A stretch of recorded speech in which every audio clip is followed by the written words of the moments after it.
કોંગ્રેસ સમિતિ દ્વારા કલેક્ટરને વિવિધ મુદ્દાઓને લઈને આવેદનપત્ર આપવામાં આવ્યું। વડોદરા જિલ્લા કોંગ્રેસ સમિતિ દ્વારા વડોદરા શહેર કલેક્ટરને આવેદનપત્ર આપવામાં આવ્યું, જેમાં વડોદરા જિલ્લામાં શિક્ષણ, આરોગ્ય, સ્વચ્છ પાણી તેમજ પ્રી મોન્સૂન કામગીરીની કથળેલી પરિસ્થિતિ અંગે વિવિધ મુદ્દાઓને લઈ રજૂઆત કરવામાં આવી હતી। આ આવેદનપત્રમાં શિક્ષણની કથળતી સ્થિતિ અંગે જણાવવામાં આવ્યું છે, જેમાં જિલ્લાના 8 તાલુકામાં શિક્ષકોની મહેકમ પ્રમાણે ભરતી કરવામાં આવતી નથી। આ સાથે આરોગ્યમાં પણ સામૂહિક આરોગ્ય કેન્દ્ર પર યોગ્ય મહેકમ મુજબ ભરતી ન હોવાના કારણે મુશ્કેલી ઊભી થાય છે। તાજેતરમાં જ પાદરા આરોગ્ય કેન્દ્ર પાસે ગંદકીના કારણે અનેક લોકો બીમારીનો ભોગ બન્યા હતા, ત્યારે દર્દીઓને યોગ્ય સગવડ મળે અને સુવિધાઓ યુક્ત સેવા મળે એવી આવેદનપત્ર આપી રજૂઆત કરવામાં આવી હતી। સાયકલનું સર જે કૌભાંડ છે આપ સાહેબ તપાસ કરાવો સાહેબ કે જે સરકાર 5,000 રૂપિયામાં સાયકલની ખરીદી કરે છે, એ સાયકલ સાહેબ 4-5 વર્ષ સુધી ખુલ્લામાં પડી રહે છે અને અધિકારીઓ સાહેબ જે છે એ સાયકલો વિતરણ કરવી કે કેમ એની કોઈ રાજ્ય સરકાર સાહેબ પૂછે નહીં સાહેબ। રાજ્ય સરકાર સાહેબ સાયકલો ફાળવીને મોકલી આપી પણ રાજ્ય સરકાર આદેશ એવો ના આપ્યો કે સાયકલોનું વિતરણ કરવું। એવો સર એમાં પરિપત્ર એવો હતો કે ભાઈ ધોરણ 8 જે છોકરીઓ પાસ થાય એ 9મા ધોરણમાં જ્યારે પ્રવેશ કરે કે ગામડામાં સાહેબ જે હોય 7 કે 8 વર્ષની સ્કૂલો હોય, હાઈસ્કૂલમાં જવું પડે જે ગામડામાં છે તો સાયકલ દીકરીઓ સાહેબ જઈ શકે।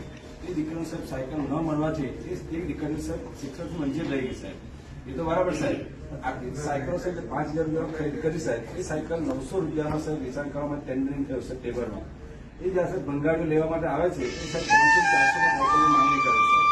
તો આજે સાહેબ જે લોકોના ટેક્સના પૈસાની સાયકલની ખરીદ કરવામાં આવે છે અને એ સાયકલો સાહેબ સમયસર આપવામાં આવતી ન હોય એ પણ સાહેબ મોટું એક ષડયંત્ર લાગે છે।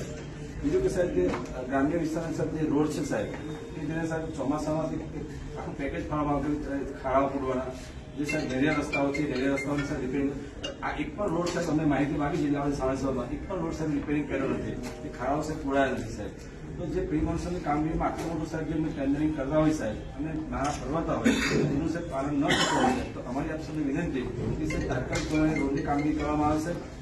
પ્રજાની સાહેબ હાલાકી છે સાહેબ હાલાકી દૂર થાય કેમ કે સાહેબ હમણાં ઓટોમેટિક હોસ્પિટલો હમણાં ભરેલી હોય સાહેબ કે ગામના રસ્તા સાવ તૂટી ગયા છે, લોકો પોતાના સારી રીતે વાહનો ચલાવી શકતા નથી, અકસ્માત સાહેબ થાય છે। એવા સમયમાં સાહેબ જે રોડ રસ્તા સાહેબ વેરી કરવા જોઈએ સાહેબ। એ સાહેબ કહ્યું કે જર્જરિત જે સ્કૂલો સાહેબ જે છે સાહેબ જે જર્જરિત સ્કૂલો છે એ આજે પણ વિદ્યાર્થીઓ ત્યાં અભ્યાસ કરી રહ્યા છે સાહેબ। તો ગમે ત્યારે સાહેબ એ છત પડી જશે તો બાળકોની સાહેબ એની જવાબદારી કોની સાહેબ?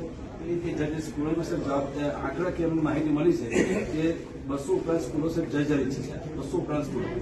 હવે સાહેબ રાજ્ય સરકાર પહેલા એવું સાહેબ કે કોંગ્રેસ સરકાર હતી તો શિક્ષકો સાહેબ રિટાયર થાય કે આ વર્ષે આટલા રિટાયર થવાના છે એ પહેલા નવા શિક્ષકો સાહેબ ભરતી થઈ જાય। અહીંયા સાહેબ છેલ્લા ઘણા વર્ષોથી નવા શિક્ષકોની સાહેબ ભરતી થતી નથી અને જે પ્રાઇવેટ સ્કૂલો સાહેબ જે છે એ ફરી પૂરે કેમ કે સાહેબ જે પ્રાઇવેટ સ્કૂલો રાજકારણી હોય શકે, જે રાજકારણી હોય એ બધી પ્રાઇવેટ સ્કૂલો હોય એ સ્કૂલો ચાલે અને પ્રાથમિક શાળા જે બીએસએનએલ સાહેબ જે થયું એ બીએસએનએલ ખોરંદમ મૂકી દીધી અને રિલાયન્સ સાહેબ આગળ લઈ આવ્યા। તો પ્રાઇવેટ સ્કૂલો સાહેબ જે છે એને આગળ લાવવા માટે પ્રાથમિક શાળાનું જે શિક્ષણ સાહેબ જે છે એ હાઉસ સાહેબ લીધો, હજી સાહેબ વાલીઓ છે એ વાલીઓ પાસે નાણાં ન હોય તેમ છતાં પણ વ્યાજે લાવીને ઉછીના લાવીને પ્રાઇવેટ સ્કૂલોમાં ફી ભરતા હોય સાહેબ। અને પ્રાથમિક શાળામાં એટલા માટે ના મોકલે સાહેબ કે એક આખી 7 ધોરણની સ્કૂલ હોય સાહેબ, 4 ધોરણ હોય એ એક જ શિક્ષક સાહેબ ભણાવતા હોય છે, યા 2 શિક્ષક સાહેબ ભણાવતા હોય છે એટલે સાહેબ બાળકો જ્યાં શિક્ષણ સારું ન મળતું હોય તો સાહેબ પોતાના વાલીઓ સાહેબ જે છે એ સાહેબ નાણાં વ્યાજે લાવીને પણ બાળકોને પ્રાઇવેટ સ્કૂલોમાં સાહેબ મોકલતા હોય છે। આ બધું સાહેબ જે છે કે રાજ્ય સરકાર સાહેબ જે છે એ વહીવટ કરવામાં સાહેબ નિષ્ફળ ગયેલું છે સાહેબ। આ બાબતે સર અમે નામદાર ગુજરાત હાઈકોર્ટના પણ વાત કરાવીશું પણ અમારી સાહેબ જે રજૂઆત છે તાત્કાલિક ધોરણે મોકલવા સાહેબ આપને વિનંતી છે।